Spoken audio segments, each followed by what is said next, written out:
Now during all the years that Saul was king, the Israelites were in a continuous war against the Philistines, who were a neighboring tribe that worshipped many gods.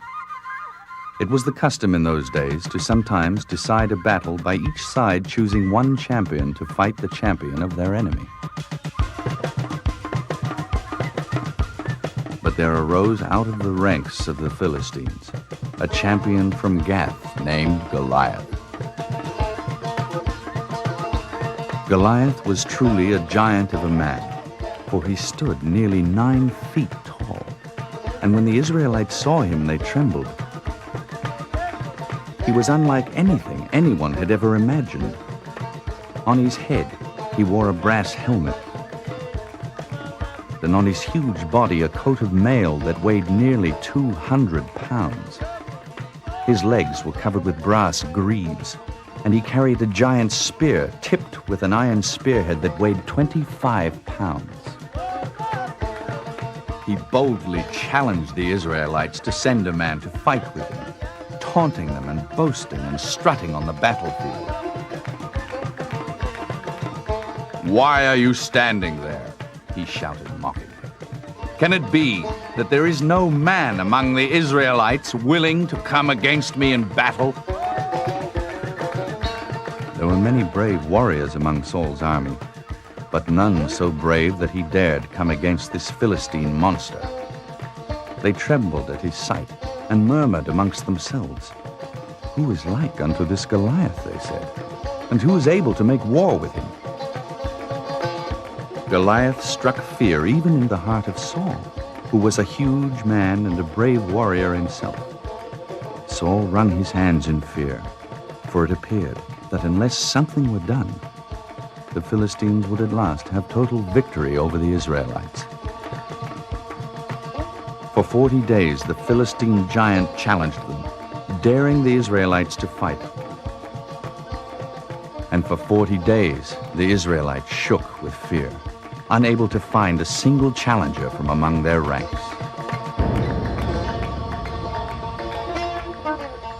Now it so happened that David had been traveling back and forth between Shiloh and Bethlehem to continue to take care of his father's sheep. Jesse was anxious to discover the fate of his 3 sons who were in Saul's army, and so he gave David some food and sent him to Shiloh to find out how his brothers were faring.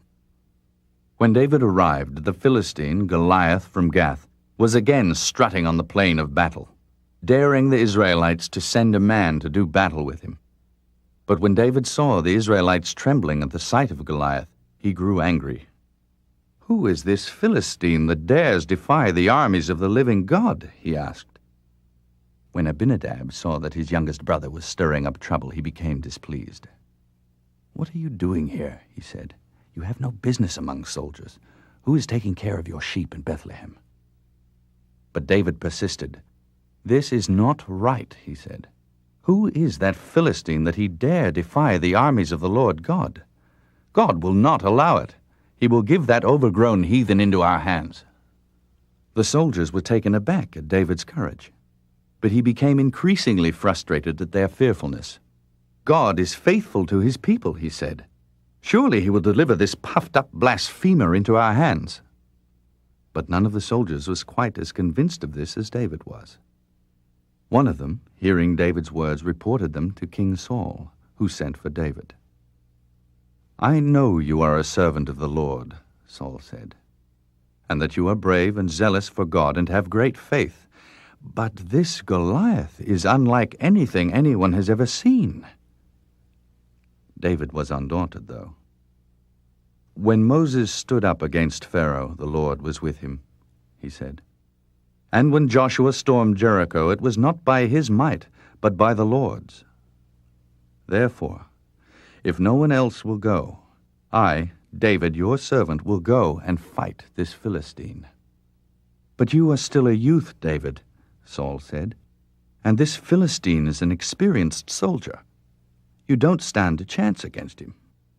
Then David told the king a story. "When I have been out in the wilderness keeping my father's sheep, lions have come, and bears, and stolen away my lambs.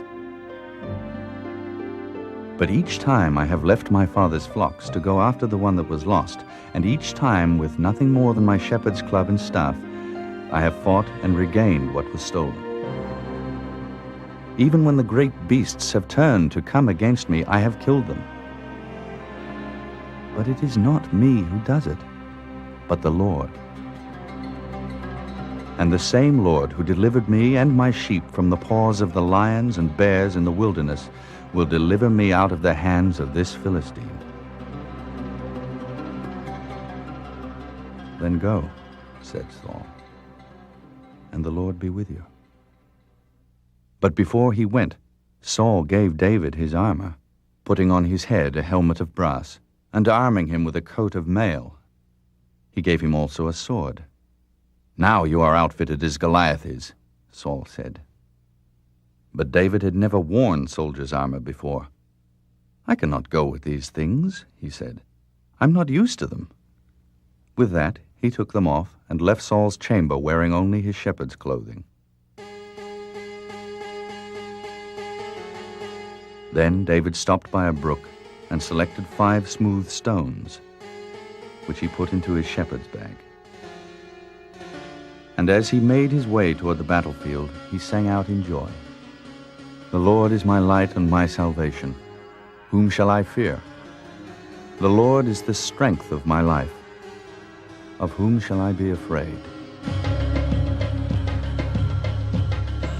Word that David would challenge Goliath had very quickly traveled throughout the entire Israelite army. And when David finally strode through the ranks toward the battlefield, every eye was upon him. The soldiers marveled at him, wondering what sort of person he was, for he looked nothing like a warrior, and he carried neither sword, nor spear, nor shield, and he wore no helmet, nor any armor at all. David heard them talking, and he could hear Goliath roaring his threats and taunts. "Does not a single Israelite have any courage? Where is your God that you cower so?" But David's heart was not anxious, and as he approached the battlefield, he sang as sweetly as though he were under a tree with his lyre watching his father's flocks. When at last he strode onto the field of battle to confront Goliath, the Philistine soldiers saw him and laughed. But Goliath did not laugh. He could not believe what his eyes saw, and he stared in amazement at this curious youth who wore no armor and carried only a shepherd's staff. "Perhaps you think I am a dog, that you should come to fight me with a stick," he roared. "In the name of my gods, I curse you and your people, and I curse the name of the God you serve. Step forward now, that I might give your flesh to the birds of the air and the beasts of the field." Hearing these words, David did not move forward or backward. He only stood where he was. "You come to me with a sword and a shield and a spear," he shouted in reply. "But I come to you in the name of the Holy One of Israel, the Most High God of heaven and earth, whom you have cursed. And it is he, not I, who will deliver you into my hands this day, so that everyone will know that there is a God in Israel." Goliath burned on hearing these words, but David continued, "The Lord does not need a sword as you do, or a spear as you do, or a shield as you do, because the battle belongs to him, and him alone." Goliath could hear no more of this. He came across the field toward David, and the air was rent with the clanking sound of his heavy armor. But David was not frightened.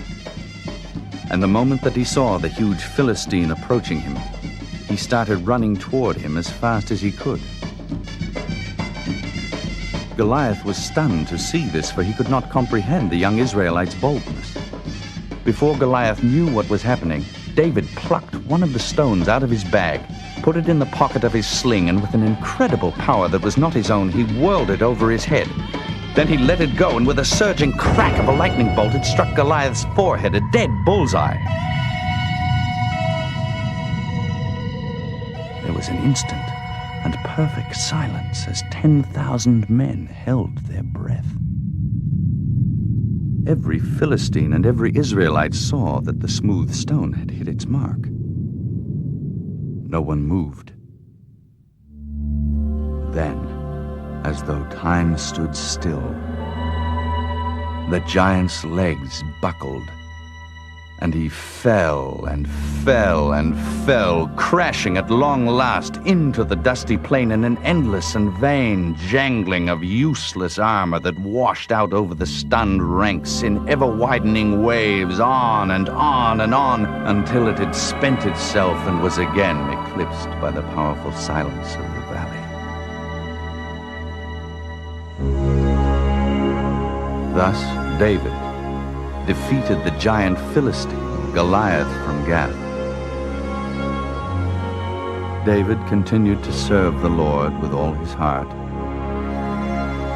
And in God's time, just as it had been ordained so many years before on the day that Samuel anointed him, David became a great king over the nation of Israel. He brought them great victories and reigned over them for many years. And in all his ways, great and small, he acknowledged the Lord his God, the Holy One